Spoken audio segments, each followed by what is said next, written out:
정부 집단행동 전공의, 부도덕, 불의, 불법. 현장 돌아와라. 아시아경제. 최대열 기자.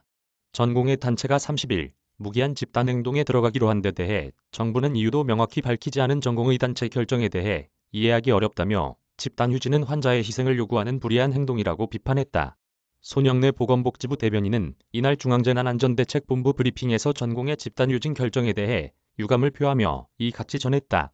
손 대변인은 명분상 전공의가 요구하는 의사수 확대 철회는 환자와 아무런 관련이 없는 의료제도적 문제라며 환자가 억울한 피해를 볼 이유가 없다고 말했다. 그러면서 코로나19 위기 상황으로 의료 수요가 급증하는 시기 집단적 진료 거부를 강행하는 건 환자 피해를 더 커지게 하는 결과를 불러오는 것으로 고의로 이를 의도했다면 부도덕하다며 응급실 중환자실까지 진료를 거부하는 극단적 방식은 사회 안전을 위협하는 책임성 없는 행동이라고 말했다. 전공의 비대위, 밤샘 논의 끝 무기한 휴진 결정 정부 의사면허, 국민건강보호 믿음에 기반한 사회적 계약. 앞서 대한전공의협의회 비상대책위원회는 전일 밤부터 파업 지속 여부에 관한 회의를 열고 이날 오전 투표 등을 거쳐 무기한 휴진에 들어가기로 결정했다. 전일 국회 보건복지위원회 위원장, 주요 대학병원장이 중재에 나서는 등 의견차를 줄여나가기 위해 각계에서 나섰으나 별다른 성과를 내지 못했다. 정부는 앞으로 전공의단체 등과 대화하며 당분간 정책을 추진하지 않겠다고 밝히는 등 한 발 물러서는 모양새를 취했으나 받아들이지 않고 있다. 손 대변인은 고용 생계 위험을 무릅쓰는 근로자 파업과 달리 집단휴진에 참여한 전공의는 고용이나 생계, 의사면허 등 신분면에서 어떤 피해도 보지 않고 있다며 아프고 위중한 환자만 생명의 위협을 받는 등 공정하지 않다고 강조했다.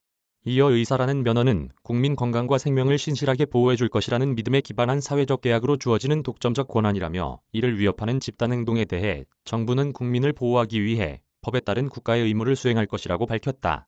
정부는 전공의 집단휴진에 대해 지난 26일 1차로 수도권 일대 수련병원 20곳을 대상으로 현장조사를 진행했으며 28일부터 31일까지 수도권 비수도권 각 10곳에 2차 조사를 진행하고 있다.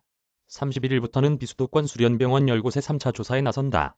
현장 조사를 진행하고 업무 개시 명령을 이행하지 않으면 추가 고발에 나설 방침이다. 전공에 피해 안 된다는 교수에 대해서도 환자 피해 주는 집단행동 불법, 왜 안 되는지 설명하라. 일부 의대 교수를 중심으로 정부의 고발 조치에 반발해 성명을 내는 데 대해서도 경고했다.